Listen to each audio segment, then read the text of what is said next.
Hi everybody, my name's Jon Spruce. Welcome to the first Meetup of the Agile Leadership and Business Agility Meetup by Agile Centre of 2021. It's already been a bit of a year and it's only the 6th of January. We have some great stuff to talk to you about today. We've invited to talk with us Bill Joyner, who is going to introduce himself better than I could, but I've known Bill for a little while. We've worked on business agility leadership 360, which he's going to be talking about today, the assessment and the framework. His book, Leadership Agility, is an amazing book and is something that is almost a bit of a Bible on how to look at the ways of helping people understand where they currently are from a leadership style and where they can get to. I'm not going to spoil too many surprises or talk up for Bill anyway. I'm going to be recording this and we'll probably be getting this together for the next couple of days to allow for people to see this who didn't get a chance to see it. It'll be on our YouTube channel and on our website as well. So just to let you know that this will be recorded. Also, it's about an hour long in total, so we'll be finishing at 7:30 UK time. I'll be capturing questions in the chat in Zoom. So I'll just bring up a quick note here and say any questions here. And I'll capture them throughout. There'll be about a 15-minute Q&A session at the end of this call, at the end of this webinar. And Bill will be able to answer any questions for you then as well. So any questions, put it in the chat. I'll capture them as we go, and we'll give you a quarter of an hour at the end just to have a quick chat. So without further ado, I'd like to hand over to Bill Joyner, and his talk is called Bringing Leadership Agility to Agile, which is probably a very pertinent time to do that. So I'm going to spotlight Bill, and off we go. Thank you, Bill. All right, thanks, John, and good evening, everyone. It's great to be with you, and I want to thank my friends at the Agile Centre for the invite. As John said, but he and one of the other partners is using the Leadership Agility 360, and I think the other might be interested in doing that as well. So that's one connection that we have. Let me share my screen, and I'll start moving through this presentation. I want to give you a sense of the highlights of the Leadership Agility framework that came out of 5 years of research, and tell a couple of stories that illustrate what it's like to move to new levels of agility according to this framework, and also let you know how you can learn to use the framework in your coaching. So let me share my screen. Okay, you can see that, right? Okay, so that's, as John said, that's the title of the talk.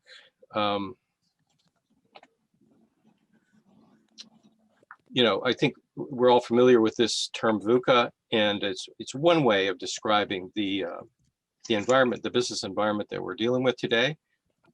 Somebody the other day told me they thought this COVID development is probably like VUCA on steroids. But I want to highlight a couple of, well, first of all, and I think we all know that the current environment is calling out almost desperately for agile leadership. So what does that really look like, and how can we help our clients develop a greater agility? What I'll be talking about this evening comes out of the Leadership Agility book, as well as all of the work that we've done with leaders in the meantime. Essentially, the book had these three questions behind it. First of all, how do highly agile leaders think? How do they act? And how do you develop greater agility? So I'm going to talk a little bit about the business payoff of leadership agility, what I consider the core practice of leadership agility. So to me, agile leadership requires more than adopting a mindset. As important as that is, it's also has a core practice that You can apply in a variety of different ways, including the 3 levels of agility that I will walk you through. And then things that you could do to learn to use this framework.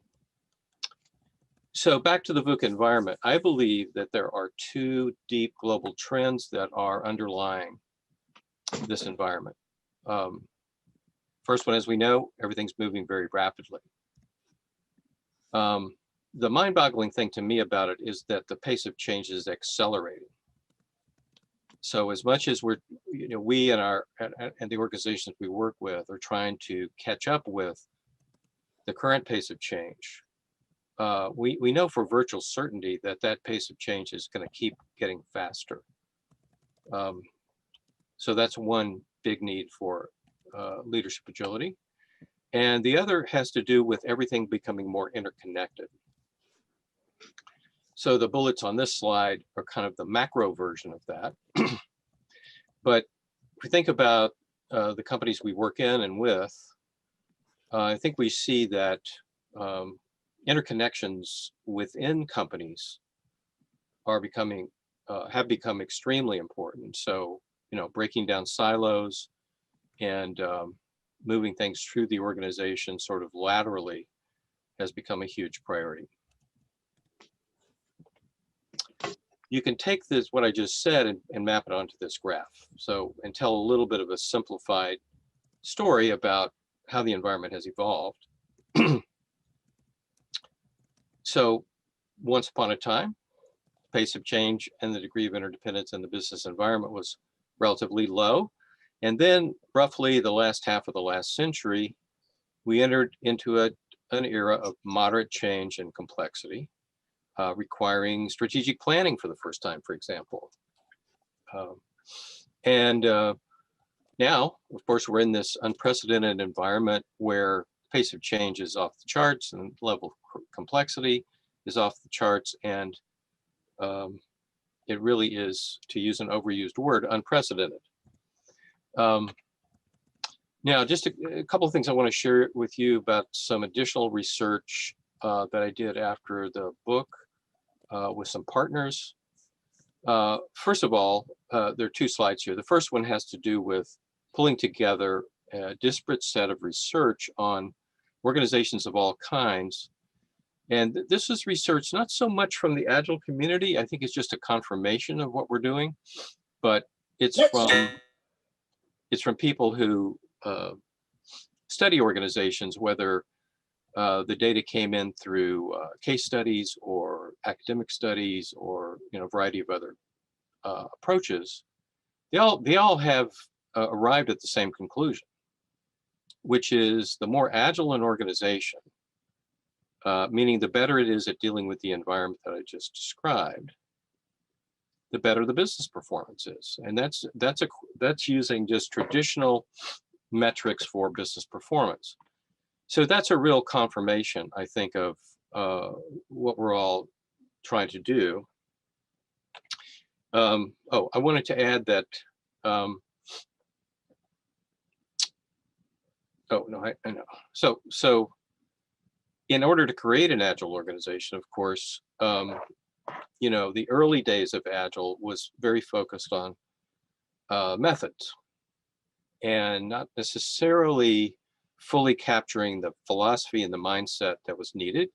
And over time, I think everybody's got pretty hip to the fact that, there's also Agile structure, which has something to do with Agile moving beyond software development into the rest of the organization. So how do you structure an organization in such a way that it fosters greater agility? But then there's this whole other big sort of softer, mushy piece that we're going to try to make much more clear, having to do with leadership and culture. And I think the last, 4 years or so, as I've spoken at Agile conferences and so on, everybody seems to be very much aware of the central importance of Agile leadership and creating a culture that really fosters agility.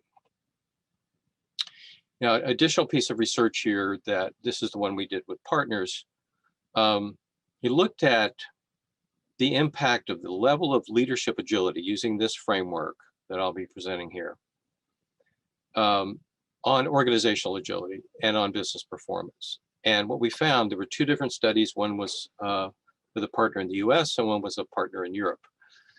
They both arrived at exactly the same conclusions, which were that those leadership cultures, by that I mean the part of the organizational culture that sets norms for what kinds of leadership is expected and rewarded in an organization.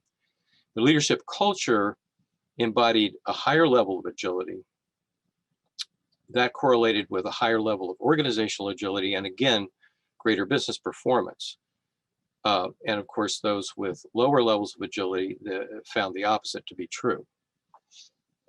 Okay, so that's sort of looking at things from an organizational perspective. If we come down to the individual leader and ask, well, what is this leadership agility thing really?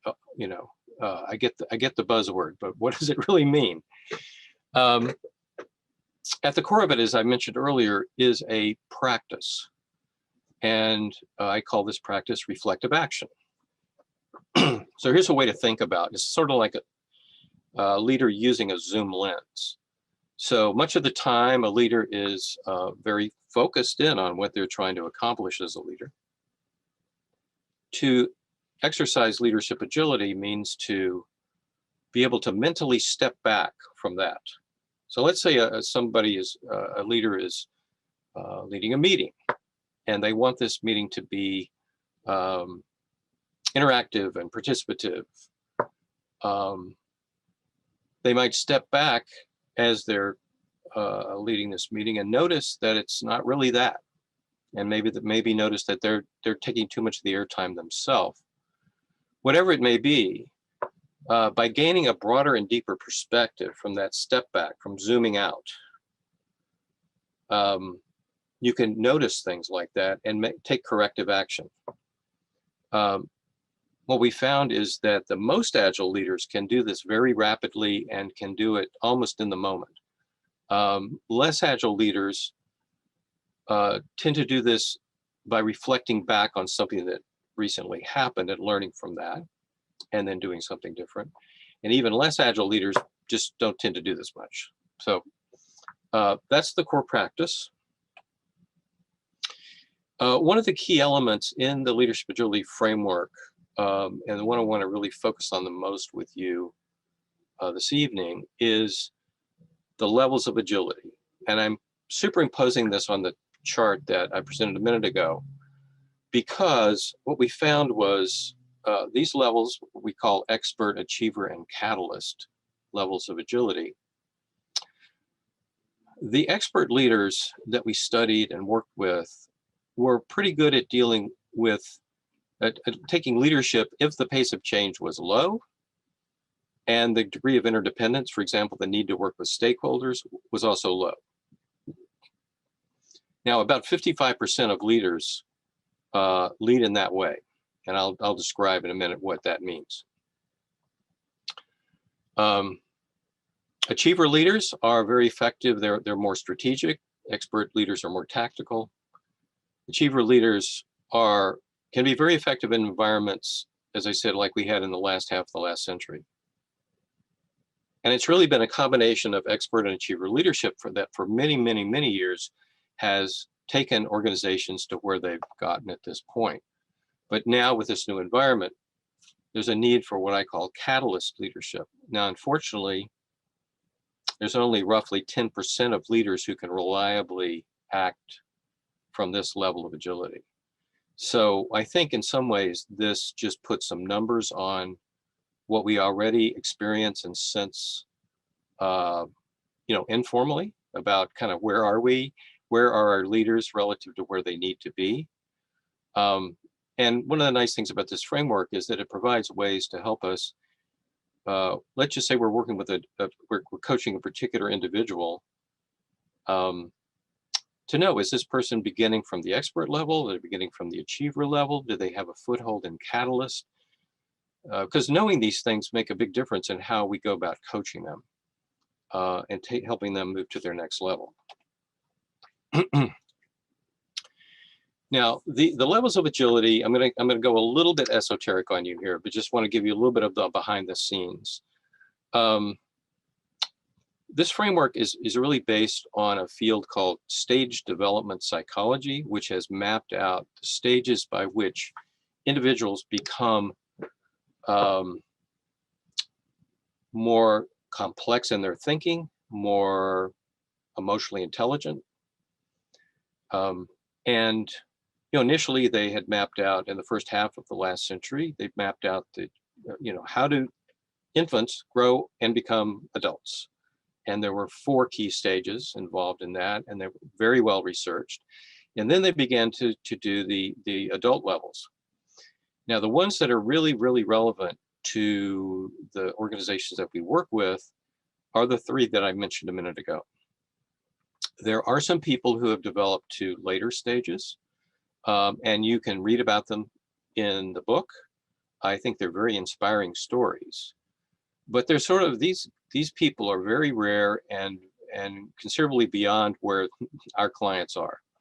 So our focus at ChangeWIse has been to focus on these 3 levels. Now, another thing I want to make clear is when we talk about levels of agility, we're not talking about the same thing as personality types or leadership styles, where you want to have, hey, it's great if we have a full array of different kinds of types and styles on our executive team, because that means we're going to have a diversity of thought. There's actually no correlation between any personality type or leadership style and a level of agility. You find all of them at every level. So it's just a very different construct. Another concept that's important here is the distinction between horizontal development and vertical development. Vertical development is a term that's being used for moving to new stages in your own personal development, and in this framework also includes moving through different levels of agility. Horizontal development, by contrast, is the usual form of development where leaders are learning new competencies, but they're not developing their internal capacities. So that's fine if your stage of development already matches the competencies that you need to lead from. But now with this need to move to more leaders to the catalyst level, unless there's attention to the development of the internal capacities, cognitive and emotional, as well as a new repertoire of leadership practices, very unlikely to stick. And we found that most 360s focus only on horizontal development. There's very, very little out there that even claims to help you to assess where people are in terms of their vertical development. Our approach is to do both, vertical and horizontal simultaneously. So inner development and skill development at the same time. So let me come back to these agility levels, and I want to put a little meat on the bones and let you know, what is the expert level? What does that look like, et cetera. So a couple of things I'm going to cover when I describe each level. One is an implicit assumption that leaders have at that level about what leadership is. And it's not necessarily what they would say if you interviewed them, but it's what you could legitimately infer from their behavior. So at the expert level, the assumption is, okay, I'm leading if people are respecting and following me because I have the authority and because I have the expertise. And then I want to describe what this level of agility is like in 3 different, what I call action arenas: leading organizational change, leading teams, and what I call pivotal conversations. So at the expert level, to the extent that you're leading change, it is in a tactical manner, making incremental improvements. And with experts tend not to interact much with their stakeholders as they're trying to change things. Expert team leadership is, the word team there is somewhat of a misnomer because experts don't really create true teams. It's more of a one-on-one relationship. And some people call this hub and spoke, where the leader is the hub and everything has to go through that person. All decisions, you know, it's a non-empowering approach to team leadership. And pivotal conversations, these are conversations where two people have different views, but they have to resolve them. What we find is that expert leaders tend to be either highly assertive in these conversations, kind of overpower the other person to resolve the conflict, or accommodative, meaning they will at least outwardly accede to the other person's, what the other person wants to do. The key here is that it tends to be very either or and somewhat extreme in the approaches. And I've flipped back and forth between the two, but it's kind of a polarity as opposed to an integrated approach to pivotal conversations. So that's the expert approach. As I said, and actually, you know, according to our research, more leaders are at this level of agility than any other, which gives us a lot of things to work on. So achiever leadership, by contrast, the assumption is that, hey, leadership is about motivating people. You know, you need to make it challenging for people and satisfying for them to contribute, not just to get the task done, which is kind of the focus of the expert, but to contribute to larger strategic objectives. Leading change at the achiever level is a strategic approach, and the focus is very much on outcomes. This is the ultimate for the achiever, is to get those strategic outcomes achieved, which makes them a little more flexible in terms of how to achieve it. And the approach here, of course, is to, you know, you scan the environment, you see what's going on now, what's emerging, and you come up with a new strategy for that. But it tends to be episodic as opposed to a continual change approach. And the other big difference between the achiever and the expert and the achiever when it comes to leading change is that they really go after buy-in from stakeholders. Whether they use more of a selling approach or inclusive approach, they realize that, hey, I can't do this by myself. I've got to motivate other people, and getting stakeholder buy-in is a key part of that. Now, team leadership, now I'm trying to create a genuine team, and I will hold meetings with my direct reports where we discuss things as a team. You know, could be strategic, could be operational issues, but now I'm getting my team engaged.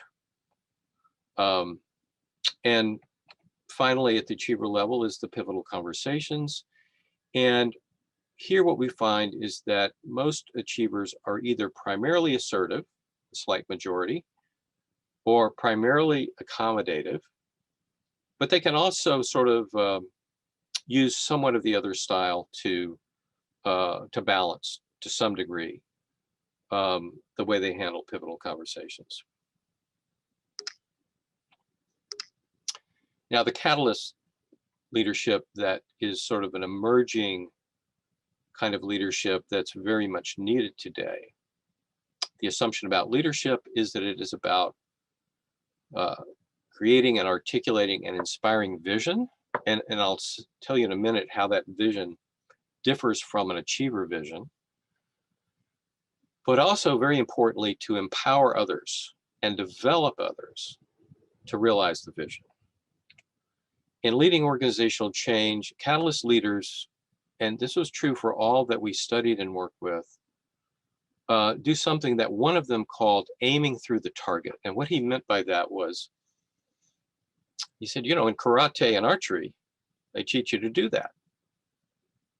And I said, well, okay, now how does that apply to what you're doing? He says, well, the target is, in this particular case, I'm going to tell you a little bit more about this guy in a minute. he had to rapidly increase the share price of his company.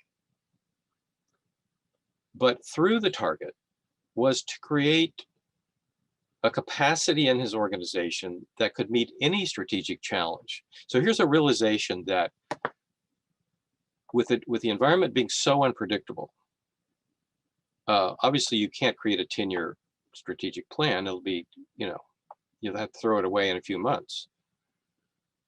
But what you can do is develop capacities in the organization that allows it to be really good at sensing and responding to the environment as it emerges. So what he's talking about here is creating an agile organization and putting particular emphasis on the organizational culture. As important as methods and structures are, these leaders realize that their leadership and the culture of the organization is absolutely key to creating an agile organization, and they set out to do that. But they don't just, like some leaders would, and these are more achiever type leaders, would bring in their head of HR and say, hey, we need a culture change program. I want you to roll one out while we run the business. Catalyst leaders say, no, we're going to draw on HR as needed, but what we're going to do is, first of all, create the kind of culture we want in this company on this team. And the kind of culture that these catalyst leaders are in the process of creating is one that's very participative, empowered, collaborative, constructive straight talk. And they're saying, or what they're doing is spending some time first with their own team and realizing, of course, that this change begins with them. If they can't lead in this way and create this kind of team, how can they expect their organization to do this? And of course, this has a lot of benefits because it not only makes them much more credible in the change they're trying to make in the organization, it creates a much more cohesive team that can be much more effective in leading change. And finally, in pivotal conversations, what we see with catalyst leaders is that they are really good at creating dialogue because they're very adept at expressing their own views and persuading others, but they're equally adept at inquiring into other perspectives, taking those perspectives seriously. They may, sometimes they change their mind, sometimes they don't, but they're actively engaging with other perspectives and testing their own views. So that's kind of a quick whirlwind tour of the 3 levels. A couple of things I want to say about how to think about, this is a different way of thinking about leadership development because of the vertical development dimension. So if you're using this, if you're thinking about the organization you work for or with, a couple of things are good to keep in mind. First of all, a person's level of agility can vary throughout the day. Sometimes that's because it needs to, because you need to zoom in more or you need to zoom out more for certain activities. But we also found that leaders, their ability to vary is not terribly great from their center of gravity. So if they're mainly an achiever leader, they might be able to do a little bit of catalyst and do other things at the expert level, but fundamentally they're operating at the achiever level. Some people ask, perhaps thinking of people they've known, or leaders they've known that they can't imagine developing through these levels. Can everybody really develop through these levels? And what we found over the past 10 years is absolutely, it takes a couple of conditions. They need to be challenged and supported.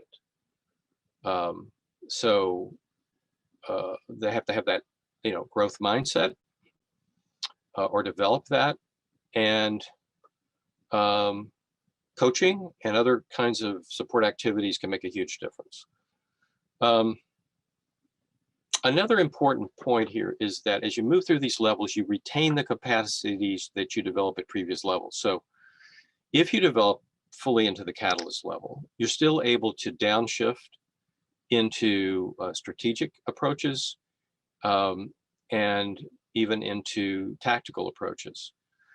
So the way that we think about this is not that, okay, everybody has to become a catalyst and you have to do everything at a catalyst level. It wouldn't be so bad for everybody to become a catalyst, but the reason is that fully developed catalyst leaders can operate at any of these three levels as the situation requires. So we found that the leaders that we present this framework with and the workshops that we do really like this idea there's not one right way to do something all the time, because they know that's not true. They like the idea that you need to sort of calibrate to different situations. And so those are key points I wanted to stress. Now, I want to just tell a couple of quick stories to kind of bring this. This is all still somewhat conceptual. I want to talk about a client who started at the expert level and developed into and maybe a little bit beyond the achiever level. So this happened to be somebody who had just been promoted into a position called the VP of Organizational Excellence for a large hospital system. It really meant that he was kind of his group played a consulting role to the medical practices and other entities in this large system. Now, we used the Leadership Agility 360 with the executive team, and his showed, to just way simplify the results, that he was what I would call maxed out at the expert level. He was a great expert. And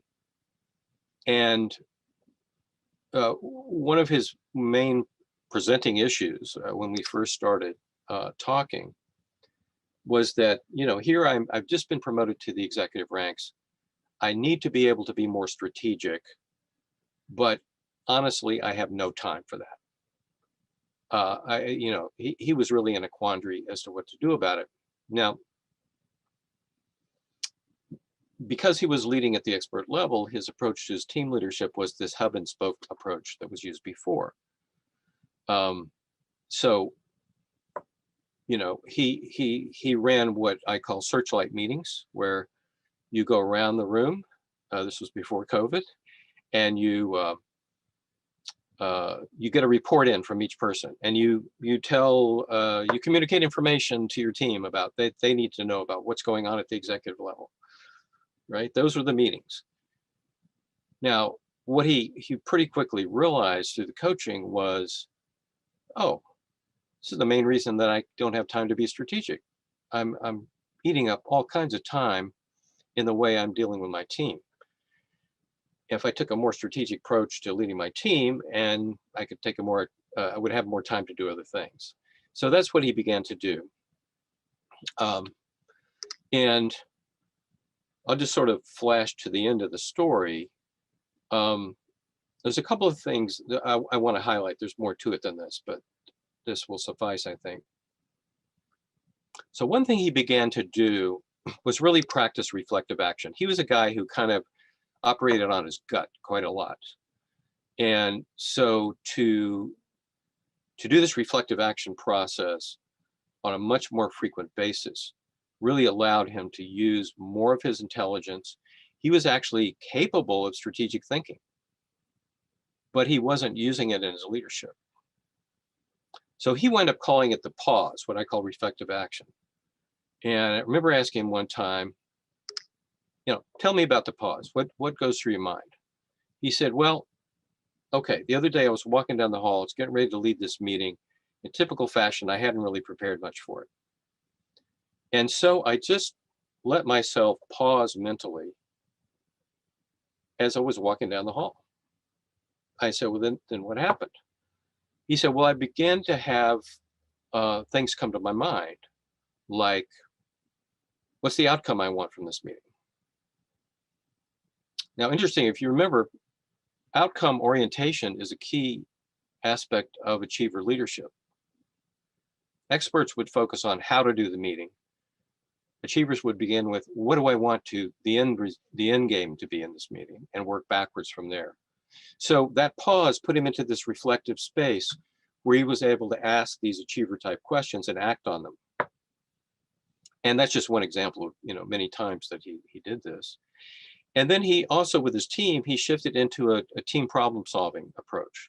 So anything that could affect most or all of the team, he would put on the agenda and they would discuss it as a team. That was a new approach for them. And over time, he got to the place where he could actually go into, frame one of these meetings with his team. Okay, here's the issue. I'm going to leave and have a meeting with one of my peers and discuss some strategic issues. I want you guys to come up with a recommendation for how to solve this. And they had done enough team problem solving with him that they could now do this on their own. So, big shift in the way he led his team and the way he distributed his time to become more strategic. And he was also doing more delegation and coaching of his direct reports. Another story, this one has to do with Achiever to Catalyst, and is the person I mentioned earlier. But what happened was, in this company, the guy who was leading it, this was a company that was in a very competitive market, very margin sensitive, very hard to distinguish your company from anybody else's. And their revenues were going down. He was laying people, several rounds of layoffs. They were struggling. And he was replaced. He was an achiever leader. He did the kinds of things a lot of achievers do. The person he was replaced with, I think unbeknownst to those who were doing the replacing, turns out to be a catalyst leader. And so what he did was he said, okay, yeah, we have sort of an emergency here. We have to raise our, they had just become public, got to raise our share price right away. But here's my vision. We're going to become the best regional in North America, and we're going to be benchmarked by other companies, not just in our industry, but in other industries, not just for what we do strategically, but for what we do operationally. And he put together what he called a breakout strategy process that I facilitated with a colleague. 10 idea factories. These are groups of 20 employees all over Canada that brainstormed breakthrough ideas for the company. He brought in outside stakeholders, even including a few environmentalists to throw their ideas in.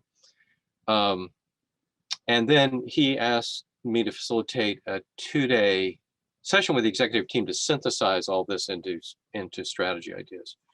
Well, again, bottom line, what happened from this process, which was a catalyst type process, right? Because of the type of vision, the degree of engagement of stakeholders, and the use of creative thinking techniques in the strategy process, resulted in a more agile organization with a much stronger people strategy. And the way it was implemented was rather remarkable, and the kind of thing that we see catalyst leaders do, which was there was just a lot of communication. They would have meetings between one level of the organization and the next, where they would be both holding people accountable for making the changes that were needed, but also getting feedback and upward feedback from those levels up into the organization. So there was a remarkable degree of alignment. And look at where they were 3 years later. They had now entered an era where the company was growing rapidly. Each year, the company was making 31 million more than it was as a mid-sized company. And their expenses were down 40 million each year. And in the stock market, they went from, not being recommended to being highly recommended. So I think this is a pretty good illustration of the difference it can make to have a catalyst leader in a position like this, as opposed to an achiever leader. So as I'm wrapping up the presentation portion, I just want to, excuse me. For those of you who are curious about this framework and thinking, maybe this would be a good thing for me to use in my practice, we have two things I want to tell you about. First of all, our next Leadership Agility 360 workshop that both John and Kareem have attended will be coming up, just in a few weeks. If you happen to need ICF credits, you can get that. But if you're excuse me, if you think you might be interested, sorry.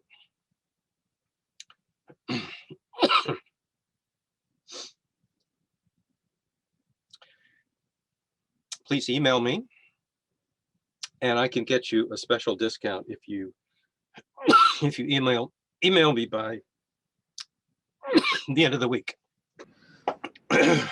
Okay, so that's the 360 workshop. I'm especially excited about this program, Leadership Agility Coaching, because we've taught this on and off over the past 10 years. And what we did when COVID hit was we put this online and we significantly upgraded the program. It's much richer than it was earlier. So just briefly, again, this is a situation where if you think you might be interested, let me know. And again, if you can let me know by Friday, I can get you some special discounting for this. We're just finishing up our first cohort for this particular design. And it takes you through some foundational learnings about the framework. And then it gives you very specific methods. For example, how do you help an achiever develop catalyst stakeholder agility or creative agility? There are 4 types of agility that I haven't even mentioned yet. So very specific methods and questions to use to help leaders develop from one level to another. And then we go into a coaching clinic where you bring in your own coaching situations and get feedback from the group. We tend to get very rich groups. There'll be a combination of Agile coaches and sort of regular leadership coaches from a variety of backgrounds and locations. So that's why I'm excited about this. And again, if you are interested, let me know.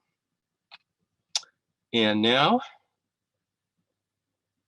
I think we're just about on time for Q&A.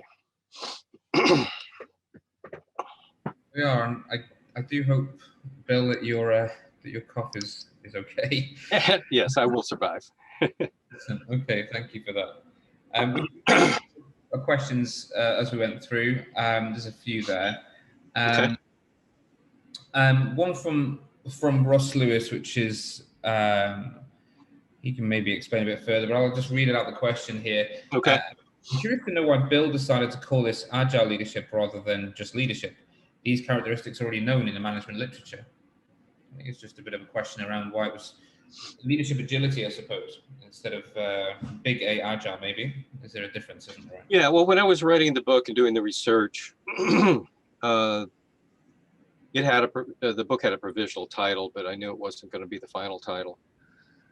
And what I kept asking myself was, I was looking at it as people move through these developmental stages and develop the leadership repertoire that's consistent with the capacities that come with that. What's a way of describing the core of what's developing? And that's where I came up with agility. And at the time, I was not aware of the Agile movement, but it just seemed to be a great word to describe. I found that there were 8 dimensions on which people develop. I haven't gone into that in this presentation. And so I kept asking, what do they all have in common? Is there a term that captures it? And that's where I came up with it. I would not agree that this is all in the leadership literature. I think there's a little bit, there are leadership perspectives that touch on Catalyst, on aspects of Catalyst, but I don't, maybe I'm biased, but I don't think that there is another systematic description of what I call catalyst leadership. The other thing is, it's just, if we think of it as leadership and not leadership, we're missing the whole developmental dimension of this. And I think that's one of the unique perspectives that the leadership agility framework brings.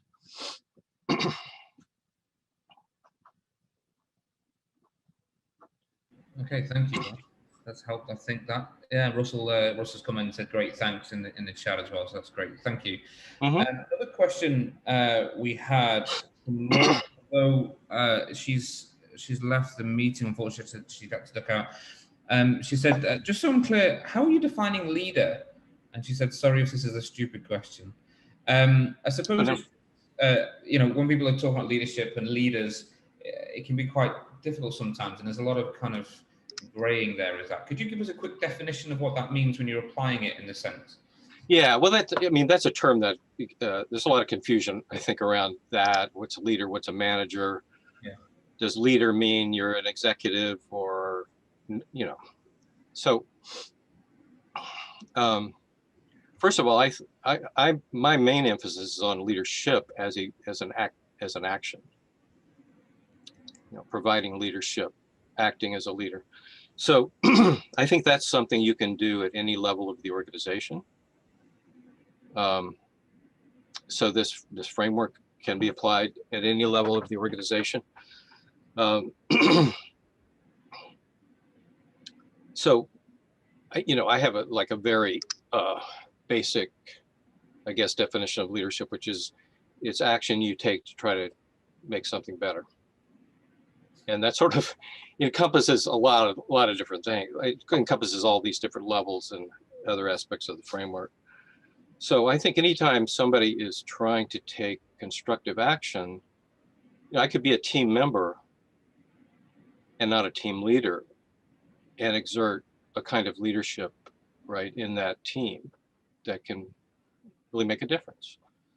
So when we coach, so I'm using it sort of loosely, I guess, when I say leaders who do this and that.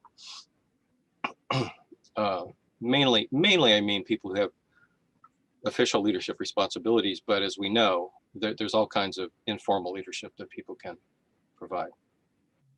Great stuff. Thank you very much. But yeah, I think we can all be leaders, right, in some way, and if we exert those kind of those behaviors, then in theory we're also we can be put on that continuum from experts through catalysts, right? We have a couple of other questions here. One from Nicola Brown. From a practical standpoint, what's one thing you'd recommend that leaders can change in their approach to move forward through the levels?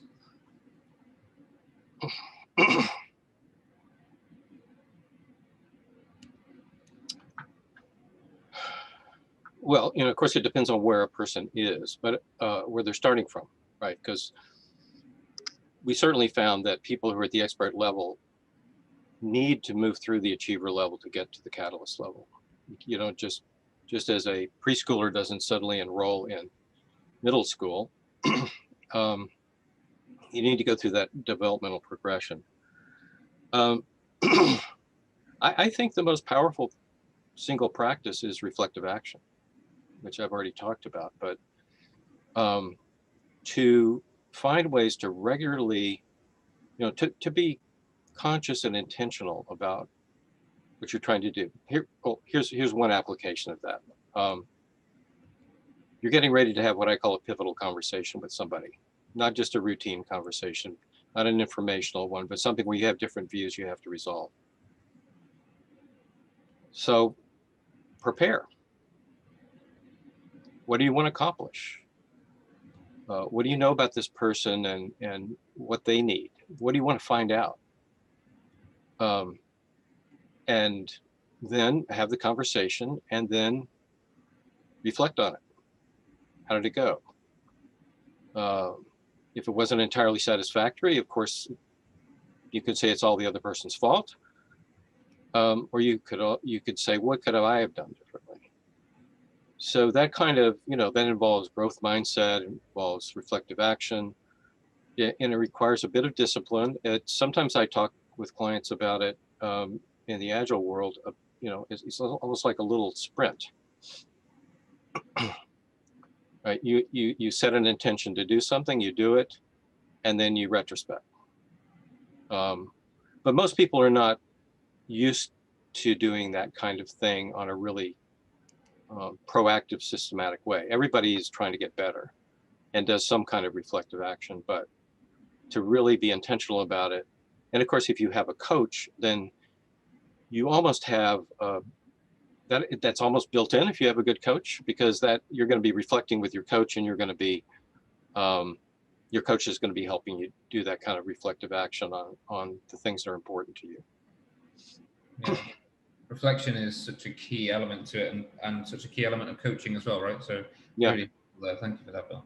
We've got a kind of two different people, but very similar questions. So I'll read them both out. It's one from Kate, one from Judith. We've been working to transform our organization into a more agile one for the past 18 months with significant success. What I'm finding, however, is that it's becoming increasingly difficult to plan and communicate with our other markets who are resistant to this change. Do you have any advice on how to influence other parts of our business who do have some control over the way we operate? And Judith's question is similar. It's like, what's the best way to start to promote these changes at an organizational level? So I think they're kind of linked a little bit, but what's the best way to sort of try and help spread it across the wider organization, these kind of approaches? Well, the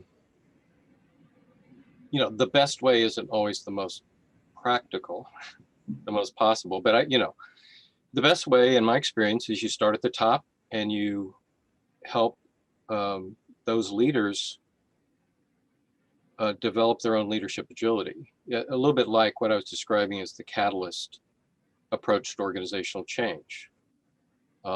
So we often, for that purpose, for example, we use our 360 for that purpose, so that everybody's kind of going through the same process, develops the same language, and commits to very specific practices coming out of it that show up in the real world. So, once you have that kind of role modeling, it becomes easier to move down through the organization. And in our case, we use, sometimes when we get below the top levels, we have another assessment tool called the Leadership Agility Accelerator, which is a self-assessment, which is, cheaper, faster way to get middle managers engaged in this process. So, you're trying to change philosophy, mindset, culture, and that's the most powerful way to do it. Sometimes you can't start at the top. Sometimes people at the top kind of take the attitude that, well, we wouldn't be at the top if we needed to learn anything more about leadership, which of course is, not true. But sometimes you need to work, you may need to work at a level that's lower down. Another approach is to take some important intact group and work with them extensively, not just with coaching, but with team development activities for them, so that they, it's like a pilot. And with the results that the pilot generates, then you can spread the word. That approach is take somebody who's excited about the idea and focus in on what they can do. So go for the early adopters, support those. Don't worry so much about people who are resisting, because the more adopters you have, the more people you have to deal with the resistance. So those are a couple of thoughts off the top of my head. Really helpful. Thank you for that, Bill. And also those leaders at the top of the tree who believe they don't need any more leadership training or development or coaching are expert leaders in their own right? So it almost tells you something before. Well, no, they could be expert or achiever, but you can still,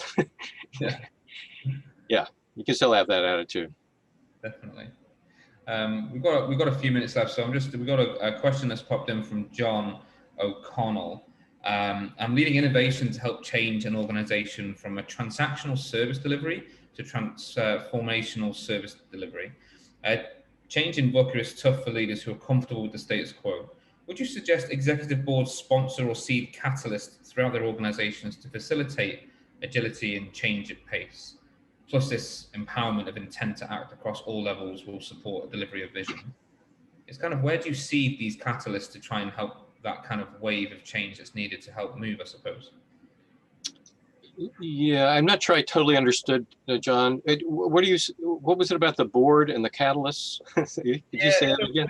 Would you suggest that the executive boards themselves sponsor the catalysts leaders throughout the business to facilitate that change at pace? So I suppose at this instance, it's like, where do we get those catalysts and where do we put them? I suppose it's asking a question about development as well as hiring as well, I suppose. But I think that's kind of the pace there. John, if you wanted to sort of unmute and maybe answer your question. If you're still here. Hi, John. Hi, Bill. Thanks Hi. for asking the question. Yeah, it's more around that you can have kind of catalyst leadership, and I kind of recognize it in myself. But if you haven't got sponsorship from your board, you can be quite lonely playing against a kind of a unit that's kind of comfortable doing what it does on a daily basis, not realizing it needs to change quite quickly. I'm thinking if the catalysts aren't sponsored by the executive board for change and to be disruptive in their very nature, you're on a bit of a hiding to nowhere. So I'm thinking that, do executive boards need to sort of, if they need to fundamentally realize they need to change because of VUCA, they need to make a direct action to put these catalysts in places to facilitate change. And also that ability to intend to act, because you mentioned about, the catalysts driving the vision, but if they don't empower people to act and take action, it isn't going to work. Yeah. All right. Well, if they weren't empowering people, they wouldn't be real catalyst leaders. Yeah. Well, I don't personally have experience with board sponsorship of catalysts. Sounds like a good idea. The first question I would have is, how do you identify these people? And given that most boards are predominantly achiever level folks, how well will they understand this kind of leadership? So I think maybe maybe it's a matter of finding people who are inclined to use one or more catalyst type practices without necessarily labeling them catalysts, and saying, this is the kind of leadership that we need in our organization. And what are all the ways we can find to promote that? Like, let's make sure that we're telling stories about success stories about these leaders and what they've been able to accomplish and how they've been able to do it. I will say that if you read the book and the Catalyst chapter, what you'll see in there is a set of, I think, about 4 stories of Catalyst leaders and what they were able to accomplish, none of whom were surrounded by any other catalysts and none of whom had any particular sponsorship by anyone. So in addition to whatever you might want to do with boards, I think just reading through that and seeing how are they able to do it. Now, one thing I will say, genuine catalyst leadership tends to be, for the most part, people who work for catalyst leaders like working for them because they're empowering, because they take their ideas seriously. So, that's one thing catalyst leaders have for them in terms of building support for what they're doing, is that certainly those who work for them can experience the benefits of it. And another thing is that catalyst leaders really need to operate on several levels at the same time. They have to still be able to do the strategic things an achiever can do and achieve the strategic objectives. But the difference is that while they're doing that, they're building a different kind of culture that's a more agile culture.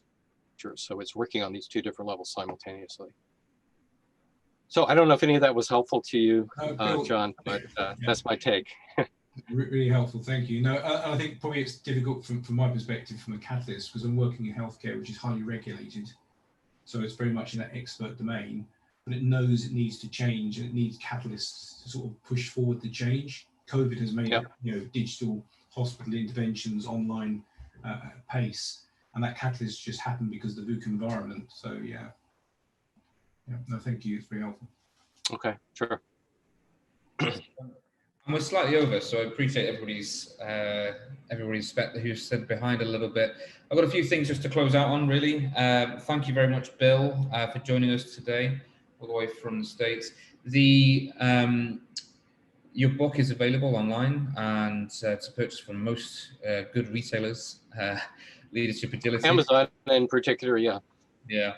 And also you can visit ChangeWIse.biz to have a look at the upcoming courses that Bill offers and the team do, and also the assessments, which you can go into a bit more detail there and have a look at how you can actually get those assessments done once you've gone through the training there. So there's some really interesting stuff. If there's not been a question answered, I apologize, but please do reach out and we'll try and get that done for you. Bill's already shared his email address and he's more than happy to take your emails directly. This has been a great talk, and I really appreciate it, Bill. We've got another talk coming up on the 24th of February with Tracy Sinclair, one of the board members of the ICF, so that would be a great one. Some more details coming out about that in the next few days, but until then, thank you very much, Bill, and have everybody else a great week. See you all soon. Thanks, John. Cheers, Bill. Take care. Good to be with everyone.